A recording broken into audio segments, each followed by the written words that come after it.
Hello, everybody. I'd like to begin today by thanking all of you. Everybody who sent a card, a letter, a note, sent up a prayer, sent words of encouragement to our fellow residents in the health center. Just a note of thanks from me to you. There was a tremendous response, and I have to tell you that our residents are grateful that you cared enough to send something to encourage them. I want to encourage you to continue to send cards, letters, notes, posters, whatever you make. Say a prayer, say a blessing for them, and give them the encouragement they so desperately need. So again, from me to you, thank you so much for doing that. Well, we are just a few days away from Christmas, and I'm probably like some of you. I've been listening to Christmas music on the radio, some of my favorite songs, Joy to the World, White Christmas. I even heard a song on the radio yesterday called The 12 Pains of Christmas. It was a parody of the 12 Days of Christmas, a rather funny song. But one of the most meaningful songs in the Christmas season is O Little Town of Bethlehem. And that's what I'd like to talk about today, is Bethlehem and Joseph and Mary's journey toward Bethlehem. That story is found in Luke's Gospel, chapter 2. And I'd like to begin today by reading verses 1 and 2 for you. This is what Luke records. In those days, a decree went out from Caesar Augustus that all the world should be registered. This was the first registration when Quirinius was the governor of Syria. Well, Caesar declares that a census needs to be taken, must be taken.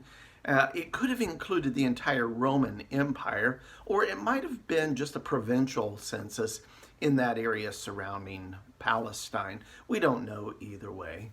But Luke does give us some details, though. He gives us real names about real people and real places in history. God, in his sovereignty, uses something as simple as a census to bring Mary and Joseph to Bethlehem. But why? Why does God do that? Well, the simple answer is it was necessary.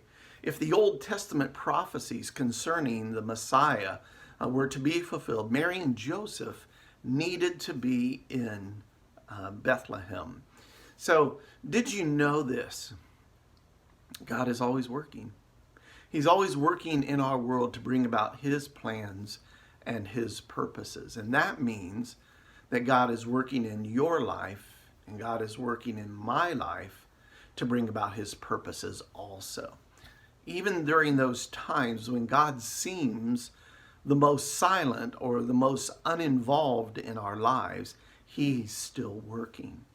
Well, the Apostle Paul, he knew something about that. In fact, he wrote about the birth of Jesus and how God had been working. It is found in Galatians chapter 4, verses 4 and 5. I'd like to read that for you. This is what Paul wrote.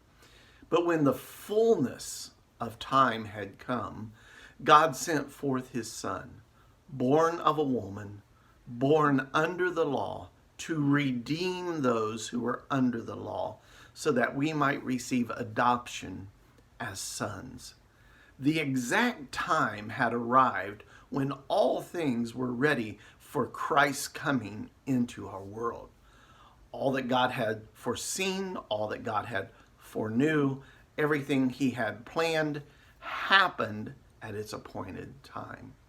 So why didn't Jesus come into our world sooner? Why didn't God make all of this happen right after Adam and Eve fell from grace? Wouldn't it have been a little bit more beneficial for humankind if God would have allowed it to happen back then? Well, the simple fact of the matter is we don't know. We don't know why God chose to wait until he did. Undoubtedly, God had reasons which we don't know about. We don't know his timing and we don't know what his plans are. But here, he had planned for the arrival of the Messiah at just the right time. So that might lead us to a question. What might God be working on in your life right now? What might God be working on in my life right now, something that he started maybe years ago or even decades ago that might come to fruition tomorrow? Well, we may not know until it happens. Joseph didn't know, Mary didn't know, neither of them knew exactly what was happening until it happened. And the Apostle Paul, well, you know what? He probably had no inkling that he would meet Jesus on the road to Damascus and that it would alter the rest of his life. But you know what? God is always working. And this part of the Christmas story about Mary and Joseph traveling to Bethlehem is part of what God is doing in the world. This part of the story continues in Luke chapter 2, verses 3 through 5. This is what Luke records. And all went to be registered, each to his own town. And Joseph also went up from Galilee, from the town of Nazareth, to Judea, to the city of David, which is called Bethlehem, because he was of the house and the lineage of David, to be registered with Mary, his betrothed, who was with child. Well, I want to ask you for just a minute, can you put yourself in Mary's shoes? She was quite pregnant at this time, yet she travels with Joseph from Nazareth to Bethlehem to register for this census that Caesar had called for. 90 miles. Can you imagine walking from Columbus to Cleveland being almost 9 months pregnant? Wow. You know what? Our question might be, well, couldn't God have made it a little easier on Mary? Since she and Joseph were both of the lineage of David, couldn't Joseph have simply gone by himself and registered the both of them? Well, you know what? I suppose God could have made it easier. Have you ever stopped to think that it wasn't just Mary and Joseph heading toward Bethlehem, but the Magi were also headed there? You know, sometimes for our life to align with God's plans and God's purposes, other people's lives must also align with God's plans and God's purposes. Have you ever thought to yourself, God sure seems to be taking a long time on this one when you've been praying for something? I've prayed that. You know what? God's timing is rarely my timing. It doesn't coincide with what I want or what I think should be happening at any given or any particular time. Again, if Old Testament prophecy of the coming Messiah was to be fulfilled, Mary had to make the trip to Bethlehem. Have you ever thought the trip itself might have been the thing that induced Mary's labor? God's sovereign timing is impeccable. You know, I have an older brother, and I have to tell you something about he and his wife. Back in the late 1960s, they were expecting their first child. My sister-in-law, she was overdue by 2 whole weeks. Now, I've never been pregnant, but I don't think that's probably something you want to experience, being overdue by 2 weeks. Anyways, it was during August. It was a miserable time of the year to be pregnant. It was hot, it was sticky, it was humid, just a terrible time to be pregnant. Well, my brother and his wife, they decided to go to our county fair. And one night they went to the fair and they did all the things you do at the county fair. They walked around the fairgrounds. They did the ring toss, you know, where you would win a carnival cane. They ate some cotton candy.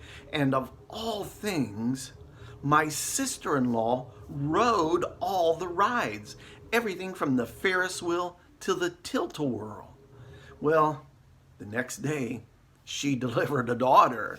Well, if you were to ask them, they believe that it was their trip to the county fair and my sister-in-law riding on all those rides that induced her labor. So maybe it was Mary's 90-mile walk from Nazareth to Bethlehem that induced her labor. Well, this story continues in Luke chapter 2, verses 6 and 7. This is what Luke records. And while they were there, the time came for her to give birth. And she gave birth to her firstborn son and wrapped him in swaddling clothes and laid him in a manger because there was no place for them in the inn. Now, you've probably heard that part of the story. In fact, that's part of the little children's movie, A Charlie Brown Christmas. Well, Old Testament prophecy of the birth of the Messiah had come true. The prophet Micah in the Old Testament had written about the coming of the Messiah. It's found in Micah chapter 5, verse 2. This is what he writes. But you, O Bethlehem Ephratah, who are too little to be among the clans of Judah, from you shall come forth one who is to be ruler of Israel, whose coming forth is from ancient times. Here God took the most insignificant dot on the map, Bethlehem.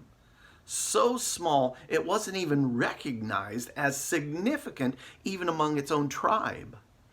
And he turns that speck of a town into a place more significant than New York, than Paris, Rome, Los Angeles, London, Moscow, Tokyo combined. The Savior of the world, the Prince of Peace, the King of Kings, Emmanuel, was born in Bethlehem. Now, I have kind of an interesting question I want to pose here as I kind of wrap up. Couldn't a sovereign God who used an empire-wide census to bring Mary and Joseph to Bethlehem, couldn't he have seen to it that a room was available in the inn for Mary and Joseph? Seems kind of a silly question, doesn't it? I'm sure that God could have done that for Mary and Joseph. Maybe there's something more to be seen here. Maybe we have to look beneath the surface to see it, though. Jesus came into our world to sojourn here for a while, just 33 years. Enough time for God's plan and God's purposes to be accomplished in his life. Just as Mary and Joseph came to sojourn in a stable for just a while.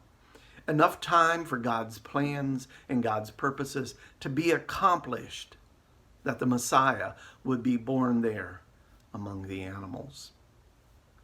You and me, we too, we're here in this world. We're just sojourners in this world. We're just here for a little while. Enough time for God's plans and purposes to be accomplished in our life, in our Bethlehem. Well, I hope that rings a little bit of a bell with you. God always is working in our world. He's got plans. He's got purposes. You and I are part of them. And I hope you look forward to what God might be doing in your life during this season of Christmas. Well, I hope you do have a blessed Christmas. I wanted to let you know that I'm going to be on vacation from Christmas Day through just after New Year's. But I have several messages on video that will be streamed to you on channel 51 while I'm away. So I do hope that you have a blessed Christmas and experience all the goodness that God has in store for you this season. God bless you. I'll talk to you soon.